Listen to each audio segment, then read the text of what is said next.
Respondió Jesús y le dijo: Si conocieras el don de Dios y quién es el que te dice dame de beber, tú le pedirías y él te daría agua viva.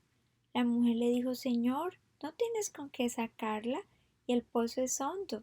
¿De dónde pues tienes el agua viva?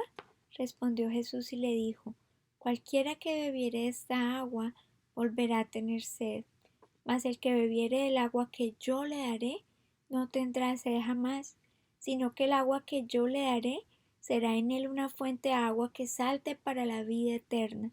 La mujer le dijo: Señor, dame esa agua para que ya no tenga sed.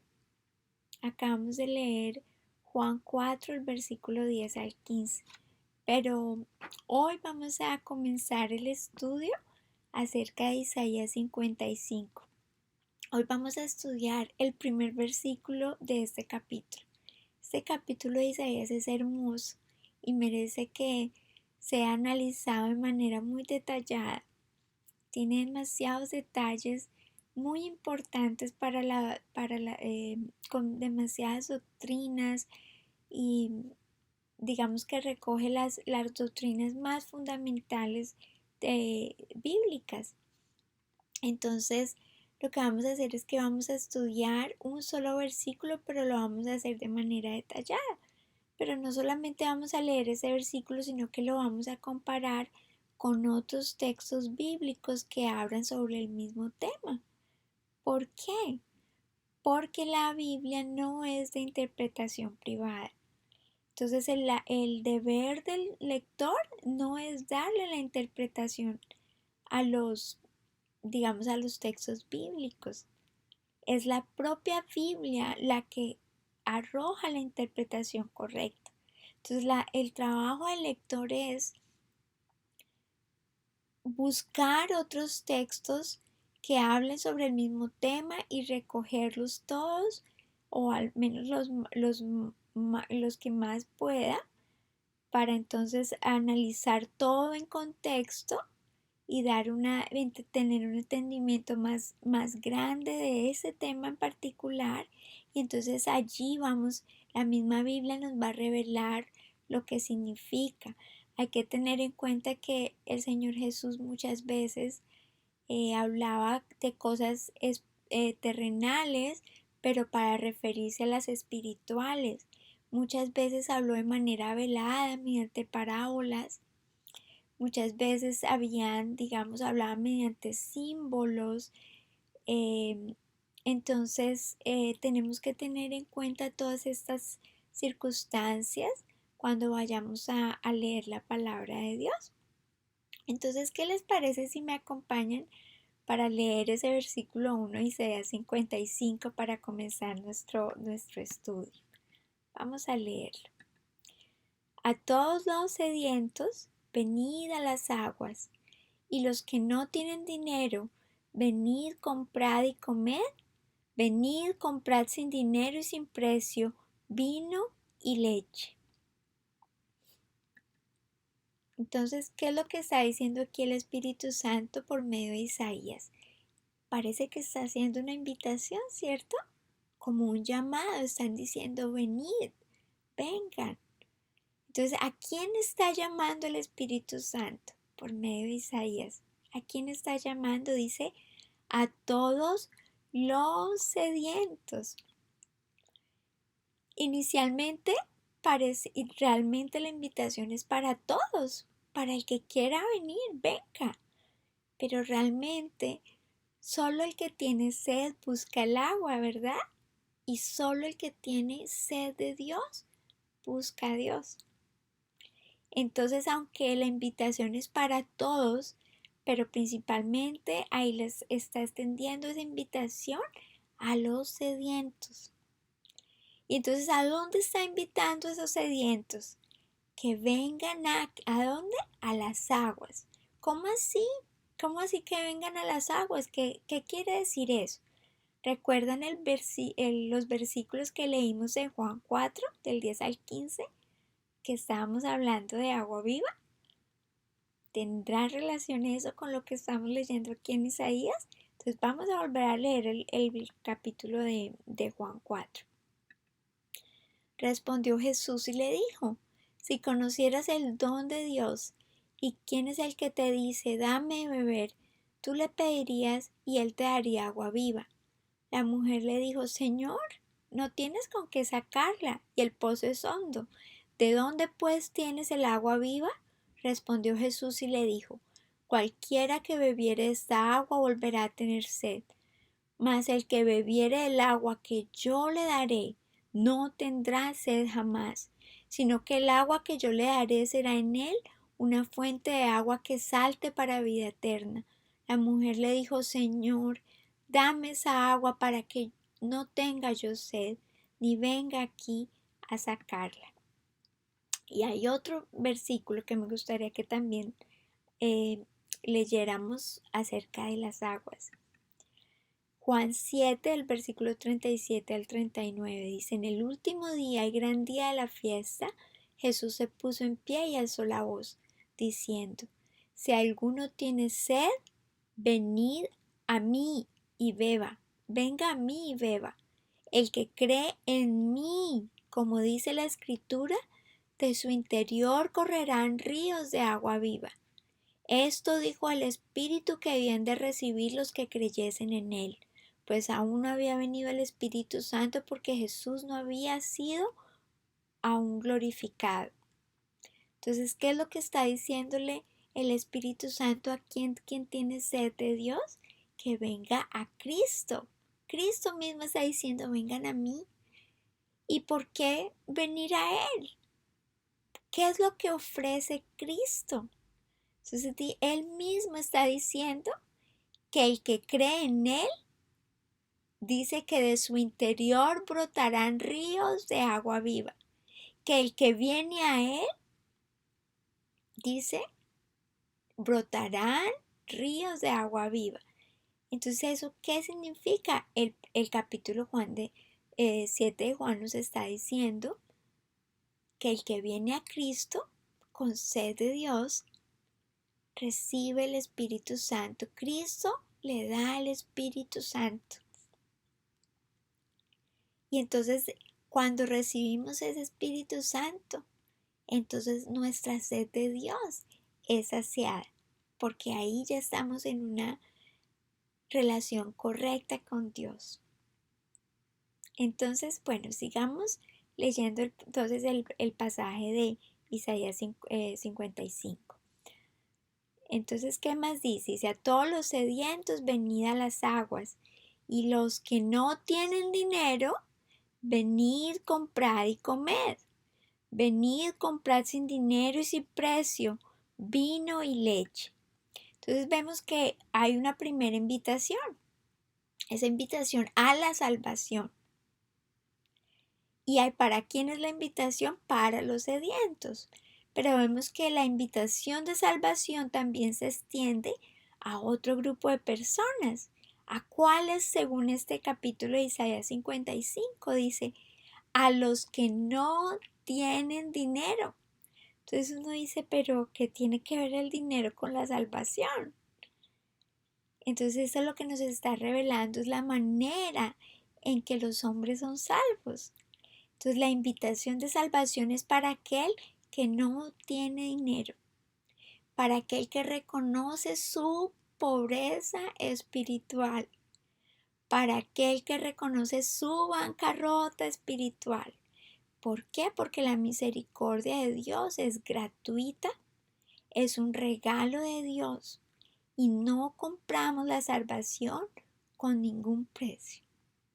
¿Podría un ser humano comprar de alguna forma y pagarle a Dios por el sacrificio que Cristo hizo en la cruz? Hay un pasaje en la Biblia que dice que nuestra salvación se compró no con oro, ni con plata, ni con ninguna riqueza terrenal. Dice que nuestra salvación se compró con la sangre preciosa de Cristo. ¿Habrá entonces un ser humano que pueda pagar un precio tan alto? No, nadie puede pagar la salvación, nadie se la puede ganar, es un regalo de Dios. Entonces el que quiere venir a Cristo tiene que venir con ese corazón humilde, reconociendo que no tiene con qué pagar la salvación. Hay un libro muy hermoso que me estoy leyendo sobre la conversión. Normalmente yo casi todos los días publico una parte del libro en mi historia del Facebook y quiero compartirles una parte que me fascinó y me parece muy hermosa y quería contarla. Dice: Dios no sana a los que no están enfermos, ni viste a los que no están desnudos, ni enriquece a los que no son pobres, ni alimenta a los que no tienen hambre. Dios no puede saciar a una persona que no tiene hambre. Y el mismo Señor Jesús en Mateo 9, él mismo está diciendo: los sanos no necesitan médico, los enfermos sí. Dice: yo no he venido a llamar a los justos, yo vine a llamar a los pecadores al arrepentimiento. ¿Qué es lo que quiere decir el Señor Jesús con este pasaje? Está diciendo: el que piensa que está sano no viene a mí. El que piensa que es justo no se arrepiente. Y el arrepentimiento es algo fundamental en la salvación. Entonces, ¿qué es lo que pasa? Analicémoslo en el ámbito terrenal.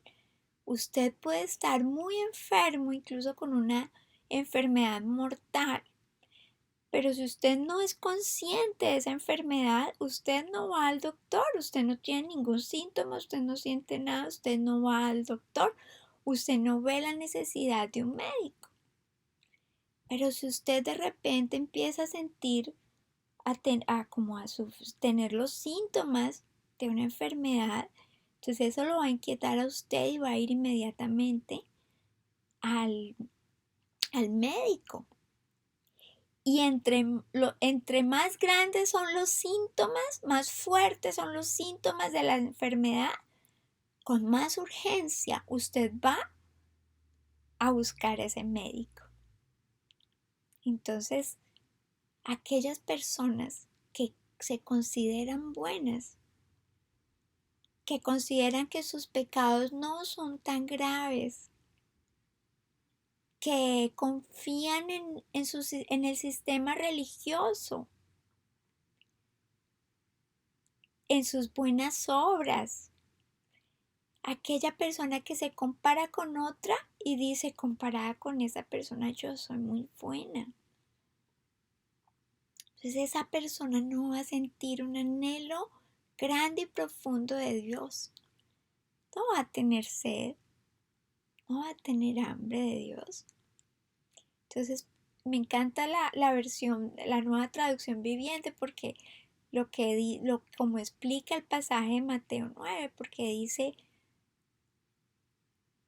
los que se creen sanos no necesitan, dice, médico, pero los enfermos sí. Dice: yo no he venido a llamar a los que se creen justos, sino he venido a llamar a salvación. Eso es lo que está diciendo mi Señor. Yo he venido a llamar a la salvación, yo vengo a invitar a la salvación a aquellos que saben que son pecadores. Los he venido a llamar al arrepentimiento, que es algo fundamental en la salvación. Sigamos entonces analizando con otros pasajes bíblicos acerca de esto de la gracia de Dios y de por qué entonces es de manera gratuita y de por qué nosotros no nos la ganamos la salvación. Entonces acompáñenme por favor a Efesios 2, del 4 al 6. Dice: pero Dios es tan rico en misericordia y nos amó tanto que a pesar de que estábamos muertos por causa de nuestros pecados, nos dio vida cuando levantó a Cristo de los muertos. Es solo por la gracia de Dios que ustedes han sido salvos, pues nos levantó de los muertos junto con Cristo y nos sentó con Él en los lugares celestiales porque estamos unidos a Cristo Jesús. De modo que en los tiempos futuros Dios puede ponernos como ejemplos de la increíble riqueza de la gracia y la bondad que nos tuvo, como se ve en todo lo que ha hecho por nosotros, que estamos unidos a Cristo Jesús. Dios los salvó por su gracia cuando creyeron. Ustedes no tienen ningún mérito en esto. Es un regalo de Dios. La salvación no es un premio por las cosas buenas que hayamos hecho. Así que ninguno de nosotros puede jactarse de ser salvo. En otras palabras, nadie puede sentirse orgulloso ni pensar que pudo ganarse la salvación.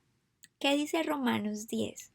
Amados hermanos, el profundo deseo en mi corazón y mi oración a Dios es que los israelitas lleguen a ser salvos. Yo sé que ellos tienen un gran entusiasmo por Dios, pero es un fervor mal encausado, pues no entienden la forma en que Dios hace justas a las personas ante Él. Se niegan a aceptar el modo de Dios y en cambio se aferran a su propio modo de hacerse juntos ante Él, tratando de cumplir la ley. Sin embargo, Cristo ya cumplió el propósito por el cual se entregó la ley.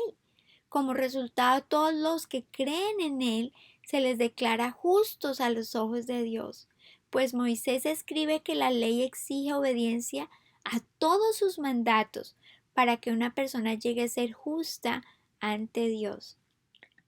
Entonces, ¿qué es lo que nos está diciendo esos pasajes? Nos está diciendo, miren, la ley es justa, la ley fue entregada por Dios al pueblo de Israel y pues a todos los creyentes. La ley nos muestra la justicia de Dios, la santidad de Dios. La ley es buena, es santa, es pura y nos muestra el carácter santo y puro de Dios. Pero lo que esa ley también nos muestra es que nosotros somos pecadores. Lo que esa ley hace es mostrarnos que nosotros no la podemos cumplir. Entonces, si ve como dice Romanos 10, dice que la ley exige que cumplamos todos los mandamientos. Así que por más que usted se esfuerce por cumplir los mandamientos, ¿qué nos dice Santiago? Dice, si usted cumple un mandamiento, dice, pero no cumple el otro, dice, con uno que deje de cumplir se hace culpable de violar toda la ley de Dios. Y dice que, ¿qué pasa cuando violamos la ley de Dios? La palabra dice que la paga del pecado es la muerte. Eso es lo que nos merecemos absolutamente todos los seres humanos por haber violado la ley de Dios. Por eso el pasaje hablaba de que estábamos muertos, porque hemos pecado en contra de Dios. Y entonces que esa ley, ¿qué es lo que hace? Es un espejo y nos muestra realmente quién somos. Nos muestra el carácter puro de Dios y cómo podemos acercarnos delante a un Dios tan santo y nos muestra como un espejo quiénes somos realmente. Y otro propósito que tiene la ley es llevarnos a Cristo. Cuando nos vemos en el espejo y nos vemos bien feos, entonces esa ley nos condena. Y entonces cuando estamos condenados, entonces nosotros ahí es que corremos a Cristo. Entonces la ley nos muestra la urgencia que tenemos de ser salvos mediante la gracia de Dios, mediante lo que Cristo hizo en esa cruz, no mediante nuestras buenas obras. Entonces, ahorita vamos a continuar analizando este tema porque ese tema es fundamental para el cristianismo, para los creyentes, para los que quieren seguir a Jesús. Ese es un tema fundamental y vale la pena, digamos, estudiarlo mucho más. Entonces, al final del video les voy a dejar más textos bíblicos que hablan sobre esto para que empiecen ustedes a estudiar más sobre este tema, son bienvenidas. Acuérdense en las preguntas, por favor envíenme preguntas. Gracias por los que me han escrito con sus preguntas. Ya estoy trabajando en más material para ustedes, pero por ahorita entonces vamos a responder todos esos asuntos de la salvación por medio del capítulo de Isaías 55. Entonces voy a dejarles aquí los textos y si tienen preguntas, por favor, pues me escriben. Y pues que Dios los bendiga. Gracias.